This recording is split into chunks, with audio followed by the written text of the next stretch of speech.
Assalamu alaikum, fam. Hope you're doing well. So, we're continuing reading a deep dive into the Bible.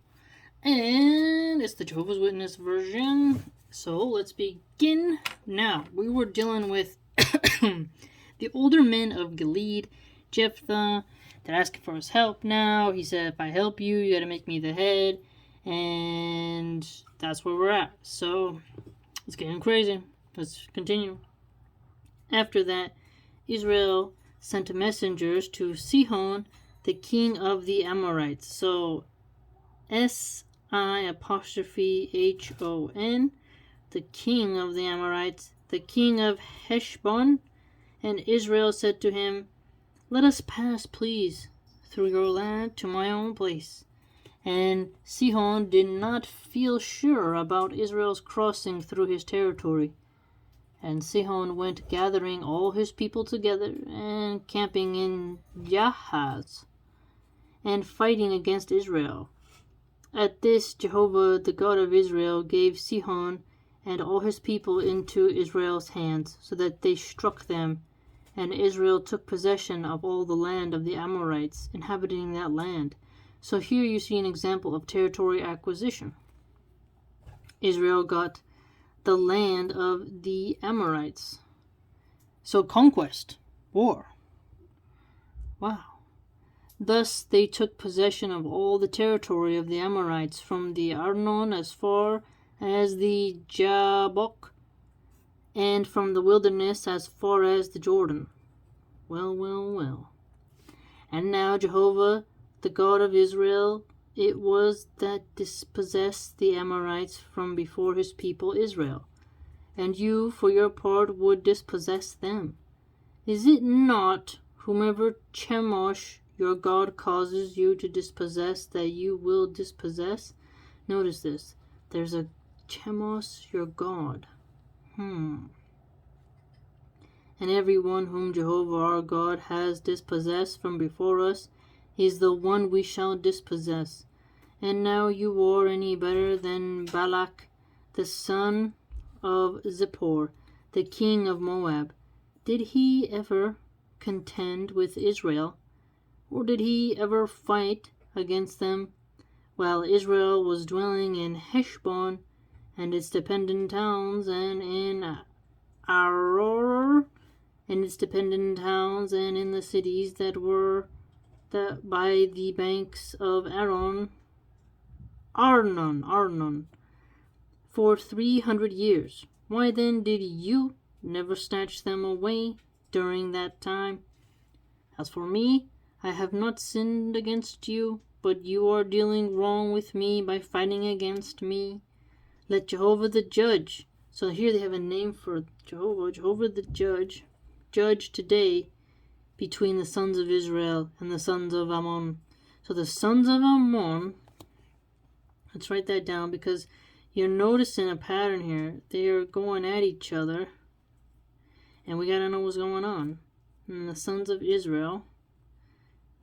Alright. And the king of the sons of Ammon did not listen to the words of Jephthah that he had sent to him. Jehovah's Spirit now came upon Jephthah, and he proceeded to pass through Gilead and Manasseh, and to pass through Mizpeh of Gilead. And from Mizpeh of Gilead he passed along the sons of Ammon. Then Jephthah made a vow to Jehovah and said, okay, let's see the vow. If you without fail give the sons of Ammon into my hand, it must also occur that the one coming out, who comes out of the doors of my house to meet me when I return in peace from the sons of Ammon, must also become Jehovah's, and I must offer that one up as a burnt offering. Offer who as a burnt offering? If he's talking about a human burning? So Jephthah passed along to the sons of Ammon to fight against them, and Jehovah proceeded to give them into his hand. So notice this. Let's write over here. To give into his hand. So just total possession. You see it. It's quite clear. And he went striking them from Aror all the way to Minnith, 20 cities. 20 cities. 20 cities destroyed. You know what's interesting? This is conquest. So, it's really interesting how many forget about the Old Testament. They make all these excuses to be hippies, but if the people in the Old Testament laid the groundwork for the people in the New Testament, right? Because of this lineage of conquest, it laid the spread. Very interesting. And as far as Abel-karamim, with a very great slaughter. A very great slaughter. Not hippy-dippy soy boy energy right here. Thus the sons of Ammon were subdued before the sons of Israel. Subdued. You see that? Subdued to Jehovah, who gave those sons of Ammon into the hands of the sons of Israel. Boom. Look at that. Finally, Jephthah came to Mizpah, to his home, and look, his daughter coming out to meet him with tambourine playing and dancing. Now she was absolutely the only child. Besides her, he had neither son nor daughter, only one kid. And it came about that when he caught sight of her, he began to rip his garments and to say, Alas, my daughter, you have indeed made me bend down, and you yourself have become the one I was ostracizing, and I have opened my mouth to Jehovah, and I am unable to turn back. But she said to him, My father, if you have opened your mouth to Jehovah, do to me according to what has gone forth from your mouth, since Jehovah has executed acts of vengeance for you upon your enemies. Now notice this. So a human sacrifice? Because he said the first one out of his door, and he said it was his only child. It's very similar. Jephthah has a very similar story to Abraham. And she went on to say to her father, Let this thing be done to me. Let me alone for 2 months, and let me go. And I will descend upon the mountains, and let me weep over my virginity, and I my girl companions. Interesting. What's going to happen? And at this he said, Go. So he sent her away for 2 months, and she kept going, she with her girl companions, and weeping over her virginity upon the mountains. And it came about at the end of 2 months that she made her return to her father. So let's see, 2 months. After which he carried out his vow that he had made toward her. As for her, she never had relations with a man. So virgin, and then death, and the vow. So hold up real quick. So Jephthah then, right? Yes, Jephthah is the one who had to do that. His daughter. And it came to be a regulation in Israel. From year to year, the daughters of Israel would go to give commendation to the daughter of Jephthah the Gileadite 4 days in the year. So, Jephthah's daughter. So, Jehovah demanded her life.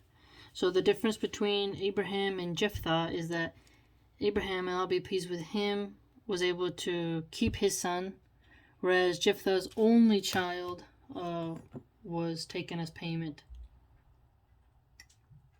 Taken as payment of a vow. Okay, now we're in Judges 12. Bada bing, bada boom. Then the men of Ephraim were called together and crossed over northward and said to Jephthah, Why is it that you crossed over to fight against the sons of Ammon, and to us you did not issue a call to go with you? Issue a call.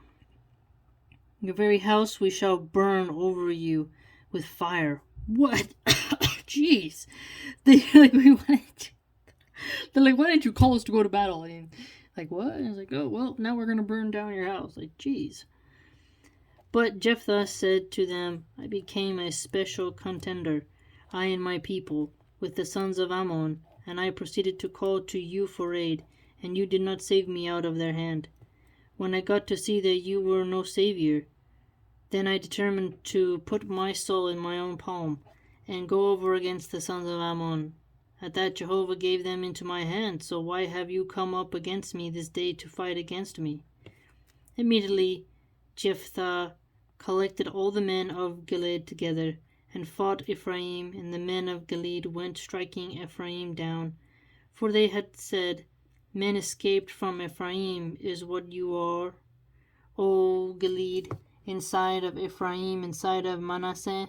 And Gilead got to capture the fords of the Jordan ahead of Ephraim. And it occurred that when the escaping men of Ephraim would say, Let me pass over, then the men of Gilead would say to each one, Are you an Ephraimite?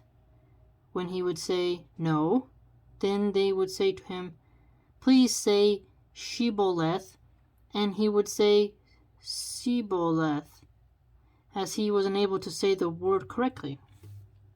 And they would lay hold of him and slay him at the fords of the Jordan. So much happens at the Jordan. Did you notice that? What's up with the Jordan? Where is that? So there fell at the time 42,000, out of Ephraim. Whoa. 42K, man. Crushed. Dang. And Jephthah continued to judge Israel for 6 years, after which Jephthah the Gileadite died and was buried in his city in Gilead.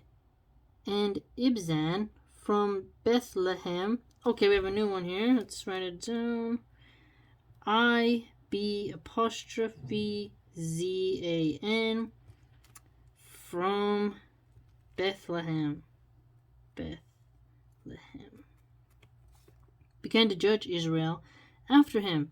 Okay, so Jephthah, he was doing the judgment. Now his inheritor of that is Ibzan. Interesting. And he came to have 30 sons and 30 daughters. Okay, holy moly, he also has 30 sons as well. Look at that. You ain't telling me one person giving birth to 30 boys. The most I've seen is like 12. I had 12. So that means that it was polygamous. Gotta be. Has to be. Or he just... Okay, either he was polygamous and had wives, or he had bastards, or he had concubine children. He sent outside and brought in 30 daughters for his sons from outside, and he continued to judge Israel for 7 years. Then Ibzan died and was buried in Bethlehem. Okay, look at this. And after him, Elon, the Zebulunite, began to judge Israel. So now we have Elon. Whoa. And he continued to judge Israel 10 years. Then Elon the Zebulunite died and was buried in Aijalon in the land of Zebulun. Wow. So look at that. But I'm still tripping out. She went to the mountains and cried. And then, it was interesting, Jephthah, he conquered his enemies, but he lost his only child. Very interesting. And she was playing and dancing with the tambourine, so she was very happy and a good child. And he was ripping his clothes. He was very sad. Very interesting. What do you think, man?